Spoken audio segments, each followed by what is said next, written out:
Well बावलो, कैसे हो? तो टॉकिंग और सिर्फ टॉकिंग ही रह गई है इस शो में। बॉयड को बस ड्रामा करवा लो, let me see it, we can talk about it, तुम रुक जाओ वो रुक जाओ, साला दिमाग का दही कर दिया। पूरे 2 हफ्ते रुके सिर्फ ये चुतियापा देखने के लिए कि ये लोग बातें कैसे करते हैं। ईथन आ रहा है, विक्टर से पूछ रहा है कैसे हो तुम, मतलब क्या ही चल रहा है। ये नॉर्मल सोशल कम्युनिकेशन करते हुए देखने के लिए हम फैंस थोड़े ना वेट करते हैं इस शो का।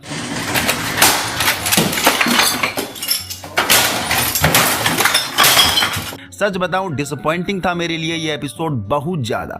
5th एपिसोड के बाद लगा अब मजा आएगा, कुछ राज खुलेंगे, कोई मरते हुए देखने को मिलेगा। डॉना मर रही थी पर बॉयड की ओवर एक्टिंग की वजह से मेकर्स ने भी कह दिया जा भाई नहीं मार रहा, इसे जिंदा कर देता है। कसम से भरा बैठा हूं दोस्तों, मन कर रहा है बेन स्टोक्स मटर चोर वाली गाली खुले शब्दों में दूं इन्हें।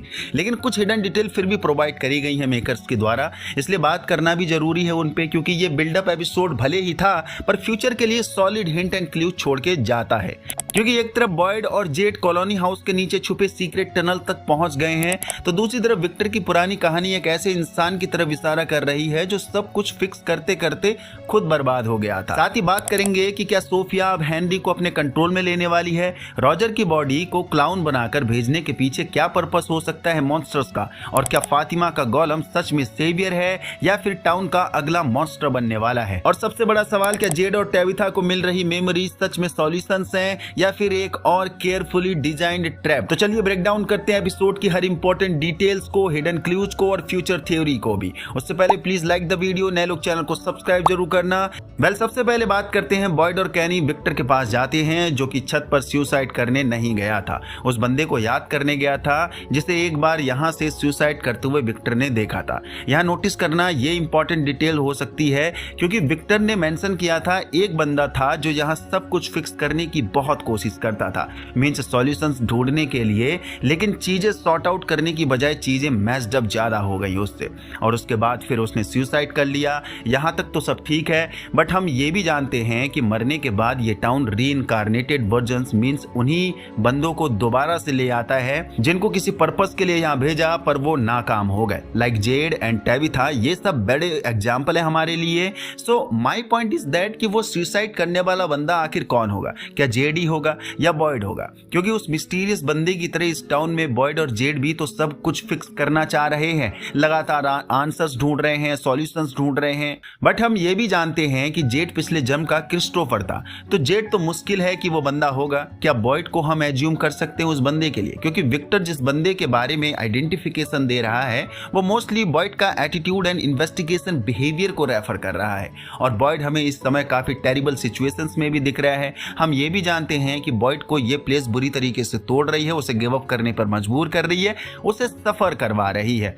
तो क्या हम ये भी एज्यूम कर सकते हैं कि बॉयड का अंत इस बार भी ऐसे ही होगा जैसे तब हुआ था, मींस वो गिव अप करके सुसाइड कर लेगा। अब यहाँ फिर से वो लाइन याद करो जो बार बार मेंशन करी गई है कि तुम्हारी होप ही तुम्हारी दुश्मन है। बॉयड का पूरा एटीट्यूड ऑफ इन्वेस्टिगेशन होप के ऊपर वर्क करता है। बॉयड को जब तक होप दिखती है बॉयड ट्राई करता रहता है, जिसकी एक झलक इस एपिसोड के एंड में भी दिखी है जब बॉयड बेसमेंट की दीवार तोड़कर उस डोर को ढूंढ लेता है, यानी टनल्स का। जबकि स्टार्टिंग ऑफ एपिसोड में बॉयड ही रिफ्यूज करता है जेड को कि तुम्हारी वजह से मैं सुसाइड मिशन प्लान नहीं कर सकता, बाकी लोगों की जान खतरे में नहीं डाल सकता। और इस कहासुनी में बॉयड ने जेड पर हाथ भी उठा दिया था, जो जेड ने मशरूम ट्रिप में देखा था वो सब चीजें। एंड हमने पिछली ब्रेकडाउन वीडियो में ये थ्योरी भी बनाई थी कि मे बी जेड को जो भी दिखाया गया, यानी जो भी मेमोरी रिकॉल हुई, वो सब एक ट्रैप ही तो हो सकता है बैड एंटिटी के द्वारा।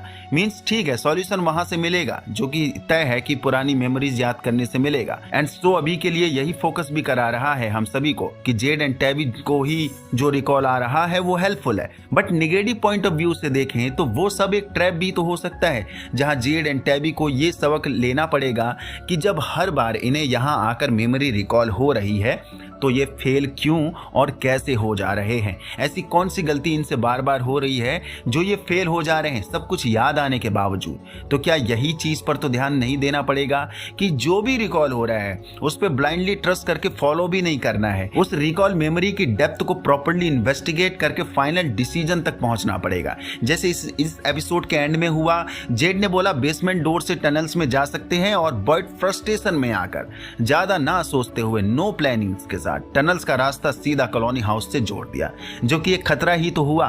टनल से सीधा मॉन्स्टर कॉलोनी हाउस में आ सकते हैं इजिली, या लोगों को आसानी से रीच भी कर सकते हैं। तो ये सब एक बार के लिए एक फेलियर की तरह भी वर्क कर सकता है, जिसके बाद अगर थ्रेट लेवल और बढ़ता है तो बॉयड इसकी जिम्मेदारी फिर खुद पे जरूर ले लेगा, जो कि उसकी ब्रोकन मेंटलिटी को एक स्टेप और बूस्ट करेगा।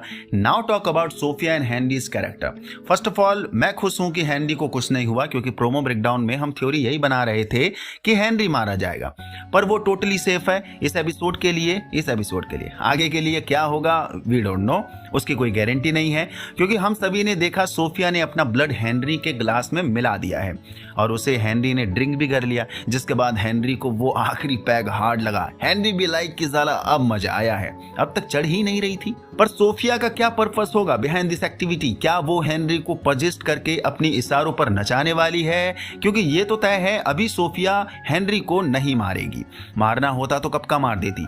बट अब मैन इन येलो पर मुझे गुस्सा आ रहा है, कहाँ गए उसके रूल्स एंड रेगुलेशंस? पिछले एपिसोड में टैबी एंड जेड ने भर भर के मेमोरी रिकॉल किया, जो कि पूरी उम्मीद थी कि कोई मरेगा इस एपिसोड में, क्योंकि नॉलेज कम्स एट कॉस्ट। ये चीज इसी शो ने सीजन 4 के स्टार्टिंग से ही हमारे माइंड में सेट कर दी है, तो ये चीज फॉलो क्यों नहीं हुई यहाँ पर?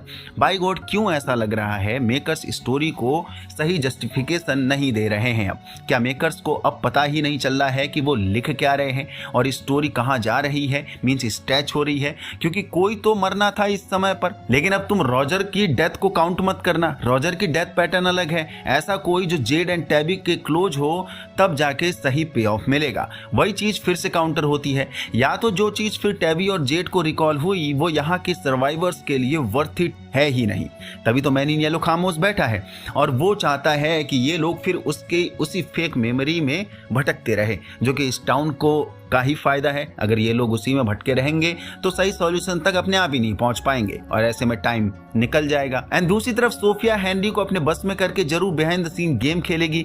देखो हेनरी उसके लिए सही टारगेट है अभी के लिए, क्योंकि हेनरी ब्रोकन है और दारू पी पी के बेवड़ा होता जा रहा है। तो ऐसे कैंडिडेट की आड़ में सोफिया अपने मंसूबे आराम से पूरा करेगी, क्योंकि जब भी इल्जाम की बात आएगी सब लोग यही सोचेंगे कि ये तो बेवड़ा है इसलिए कुछ भी कर सकता है और सोफिया सेफ प्ले कर सकती है। एंड यही कैटेगरी में सारा भी आती है। सारा की सिविल स्कोर पहले ही खराब है, जो एक मर्डर के रूप में काउंट करी जाती है सभी की नजर में।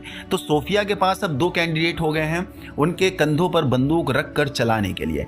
Now talk about Rogers dead body, जिसे मॉन्स्टर ने एक क्लाउन बना के भेज दिया है। उसके मुंह सिल दिया है, उसकी आंखें निकाल के बटन लगा दी, शायद बटन ही थी, वो एक क्लाउन के रूप में बना दिया है। देखो इस टाउन का रूल है, कुछ भी कभी भी यूं ही नहीं होता है, हर एक चीज के पीछे कुछ ना कुछ पर्पस है। डेफिनेटली रॉजर की डेड बॉडी एक हंटिंग डॉल के रूप में वर्क करते दिख सकती है, बस रात होने का इंतजार है और ये एक चलता फिरता घोस्ट बन सकता है जो इन्हीं लोगों को हंट करेगा। फिर now talk about Fatima and her goals, जो कि कंप्लीट हो चुका है may be and yes, Fatima को छोड़कर सभी लोगों को यही लग रहा है, इवन मुझे भी यही लग रहा है कि ये मॉन्स्टर बन रहा है, मॉन्स्टर बन सकता है। पर जड़ बुद्धि फातिमा को ये समझ में क्यों नहीं आ रहा है कि ये आगे जाकर सेवियर की जगह अगर मॉन्स्टर बन गया तब क्या होगा? जहां फातिमा ने कुछ इंडियन रिलीजन को भी मेंशन किया, ऑल्सो मिडिल ईस्ट रिलीजन को भी मेंशन किया, वो अभी के लिए इस गोलम को जिन से भी मेंशन कर रहे हैं। बट फातिमा बिटिया, जिन अच्छे भी होते हैं और बुरे भी होते हैं, मैं बता देता हूं आपको। ऑल्सो फातिमा ने God Vishnu and God Krishna को भी मेंशन किया है, ये हमारे हिंदू धर्म के सुपीरियर प्रोटेक्टर माने जाते हैं। और फातिमा अगर रिलीजन एंगल की तरफ मुड़ रही है तो उसका यहाँ ये बिलीफ हो सकता है कि लॉर्ड विष्णु जब जब धरती में पाप बढ़ता है तब एक नया रूप लेकर आते हैं और उस पाप को खत्म करके इस धरती की रक्षा करते हैं। और लॉर्ड कृष्णा का रूप इसी का प्रमाण है।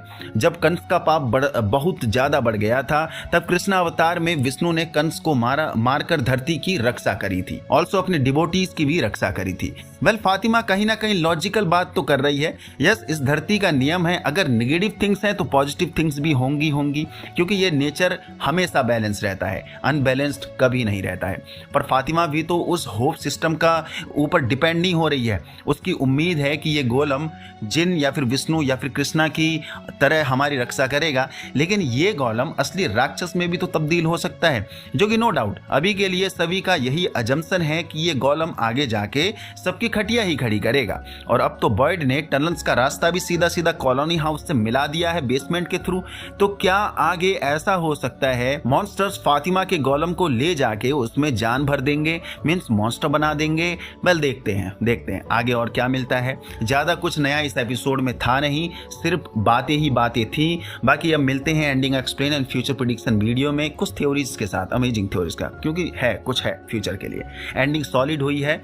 बात करेंगे कि बॉयड ने टनल्स का रास्ता खोल के सही किया है या फिर गलत किया है, और जेड अब कितना हेल्पफुल साबित हो सकता है फ्यूचर स्टोरी के लिए, क्योंकि वही तो मर रहा था कि टनल्स खोलो, मुझे आंसर्स ढूंढने हैं, I want to know answer, ढूंढो फिर। क्या स्माइली अब सीधा आके अपनी मॉम फातिमा से मिलेगा, क्योंकि टनल्स का रास्ता खुल चुका है। तो ये था अभी के लिए ब्रेकडाउन एपिसोड 6 के लिए। यहाँ तक पहुँच गए तो आपको वीडियो पसंद आई तो लाइक कर दीजिए, नया चैनल को सब्सक्राइब कर दीजिए।